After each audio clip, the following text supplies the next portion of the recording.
Премиерот Христијан Мицкоски со членови од неговиот кабинет ќе анализираат состојбата со цената на лебот, која во повеќе градови низ земјава е покачена од 3 до 5 денари.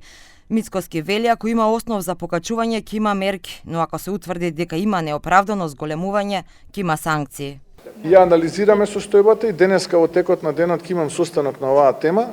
Ќе го видиме импутот и да видиме дали врз основа на тој импут кој што тие го декларираат, навистина има потреба од такво зголемување. Доколку има потреба, тогаш ќе кажеме да има потреба и ќе преземеме мерки, а доколку нема потреба, тогаш тие кои што девијантно и непазарно се однесуваат ќе бидат изречени глоби. Дали како со луѓето од мојот кабинет. Во делот пекарниците во Штип, кочани, прилеп и битола од денеска има повисока цена на одредени видови леб. Цените на белиот леб од 450 грама во делот пекарите одат нагоре од 3 до 5 денари.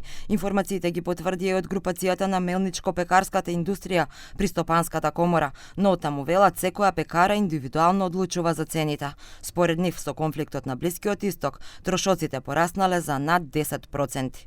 Све зависи од залихите што ги имаат на лице место и тоа колку им влијае, нели, со новите набавки во цените. Секако дека би требало да се покачи за некој десетина постои нагоре, нормално, тоа што тоа секако влијае во тие три домена на производството, значи набавка, печење, дистрибуција, производство. Значи секако би требало отприлика така да се движи цената. Но не, јас не можам да кажам колку ќе се движи, па зависи од компаниите.